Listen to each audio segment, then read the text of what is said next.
Uh, bingung ya. Bingung. Kenapa, Den? Bingung Cici. kenapa? Laptopmu error. Bukan, Ci.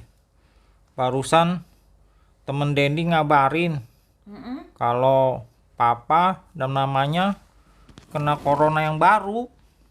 Itu Omikron. Waduh. Terus temanmu kena juga, Den? Enggak sih. Dia udah dites negatif. Lalu apa yang membuat kamu bingung, Den? Iya, begini, Ci.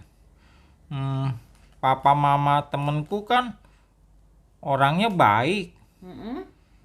Mereka itu setia ibadah. Disiplin pakai masker. Kenapa malah mereka kena corona? Harusnya kan Harusnya kenapa, Den? harusnya kan yang kena corona itu orang-orang jahat yang tidak tertib pakai masker. Harusnya mereka yang kena itu. Den. Gini aja. Kita dengar pembahasan cerita sekolah minggu. Yuk. Semoga bisa menjawab kebingungan kamu. Yuk, kita denger ya ceritanya ya. Ya. Shalom. Selamat hari Minggu anak-anak.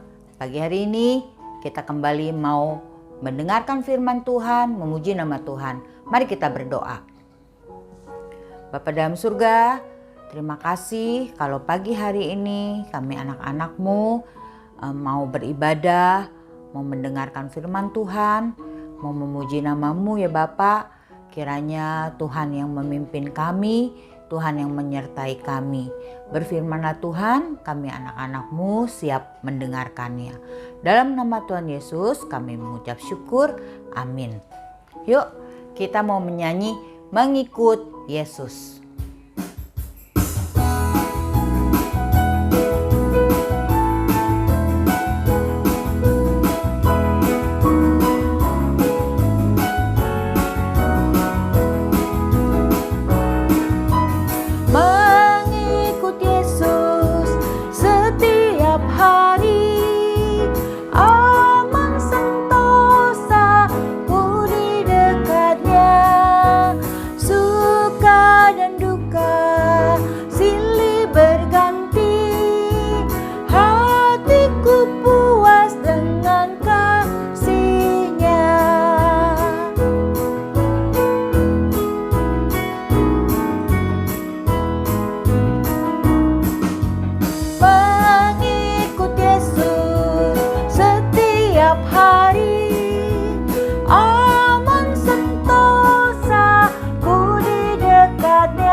Inilah evaluasinya untuk minggu ini.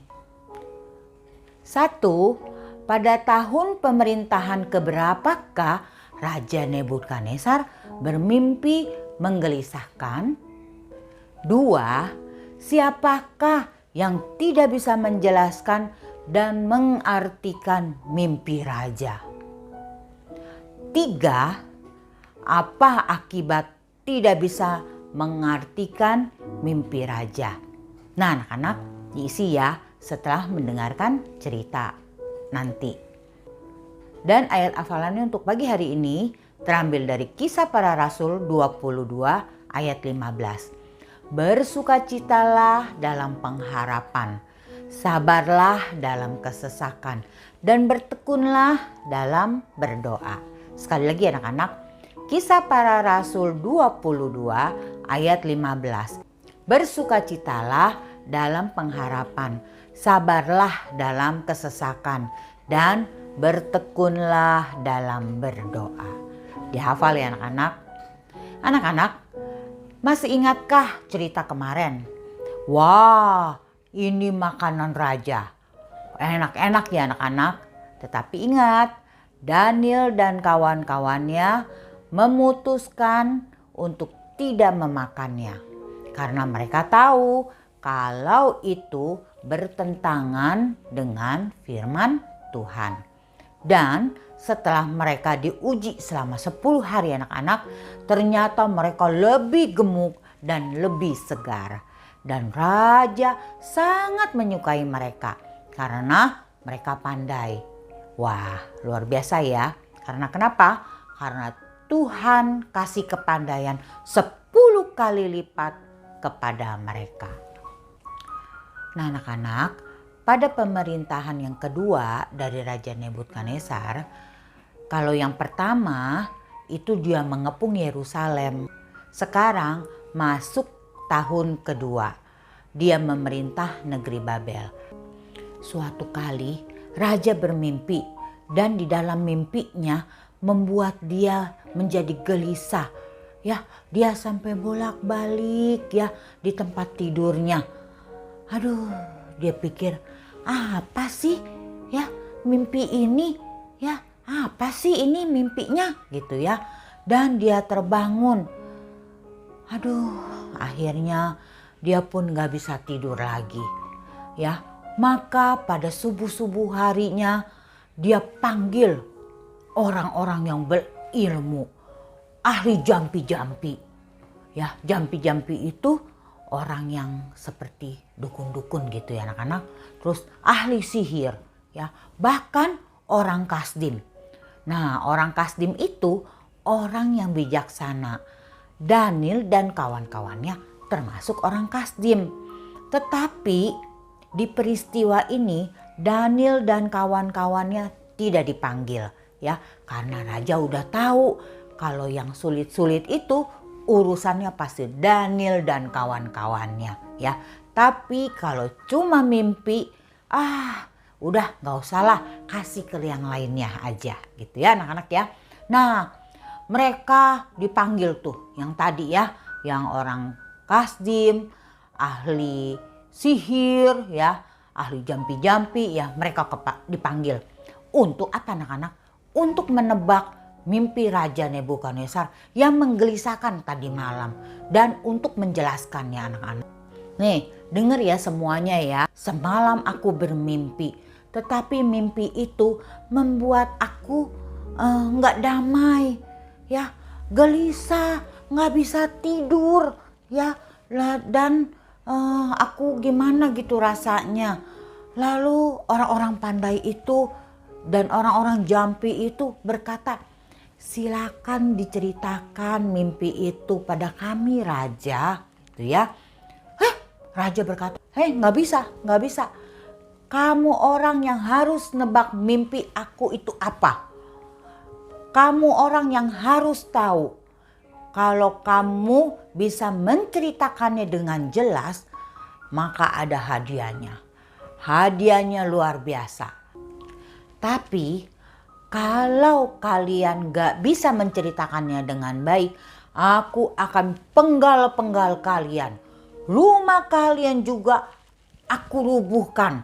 Semuanya menjadi timbunan puing-puing. Waduh. Nah, anak-anak, mereka juga jadi bingung. Ya. Waduh. Yang mimpi kan raja. Tapi orang lain yang suruh nebak mimpinya. Kan pusing tuh orang tuh, kata mereka. Aduh, mereka berpikir, gimana nih caranya? Sambil mereka berpikir-pikir, raja mulai gak sabar anak-anak dan mulai marah. Ayo, sebutkan yang aku mimpi. Ya, raja, gimana ya? Seorang pun gak ada yang tahu. Orang raja yang mimpi, masa kita yang disuruh nebak sih? Tidak seorang pun di muka bumi yang dapat memberitahukan apa yang diminta tuanku raja. Wah, raja semakin marah. Maka dibuatnya satu peraturan. Lenyapkan semua orang-orang kasdim ini. Mereka gak bisa apa-apa. raja marah-marah anak-anak. Dan akhirnya mereka ditangkap dan mereka harus dilenyapkan. Karena apa? Karena raja sudah marah sekali. Karena mereka nggak bisa menjelaskan apa yang dimimpi oleh Raja Nebukadnezar, anak-anak. Nah, sekarang orang Kasdim itu ditangkap dan akan dilenyapkan, anak-anak. Maka jangan lupa Daniel dan kawan-kawannya juga terancam karena mereka juga termasuk kelompok orang-orang Kasdim, anak-anak ya. Jadi mereka juga terancam oleh peraturan itu. Mereka harus dibinasakan. Terus gimana ya Daniel dan kawan-kawannya? Nasibnya gimana tuh anak-anak? Kita dengar lanjutannya minggu depan. Oh, ternyata anak-anak Tuhan dan orang-orang benar juga bisa alami kesulitan ya, Ci. Betul, Den. Bedanya ketika anak-anak Tuhan menghadapi kesulitan, Tuhan selalu bersamanya dan Ya. pasti ada jalan keluarnya, Den. Oh, iya, Ci. Itu ya. Nah, anak-anak, Tuhan tidak janjikan pada kita hidup yang selalu aman. Seperti Daniel dan kawan-kawannya pun yang diberikan kepandaian 10 kali tetap ada masalah, anak-anak. Jadi jangan menjadi kecewa kalau kita jadi anak-anak Tuhan tetapi masih saja ada masalah. Tetaplah sabar dan bertekun dalam doa. Mari kita berdoa. Bapa dalam surga, terima kasih untuk firman-Mu yang begitu indah. Kami anak-anak-Mu diajar untuk selalu bersandar kepada Tuhan. Kami anak-anak-Mu selalu diajarkan untuk tetap taat akan firman Tuhan dan selalu berdoa walaupun dalam keadaan apapun, baik senang maupun susah. Tuhan Bapa kami di surga, kami mau menyerahkan hari-hari kami ke dalam tangan-Mu ya Bapa. Terus Tuhan pimpin segala kegiatan kami dari hari lepas hari. Kami mau menyerahkan hidup kami ini ke dalam tangan Tuhan. Dalam nama Tuhan Yesus kami sudah berdoa. Amin. Nah anak-anak, inilah evaluasinya untuk minggu ini. Jangan lupa diisi ya. Selamat hari Minggu. Tuhan Yesus memberkati.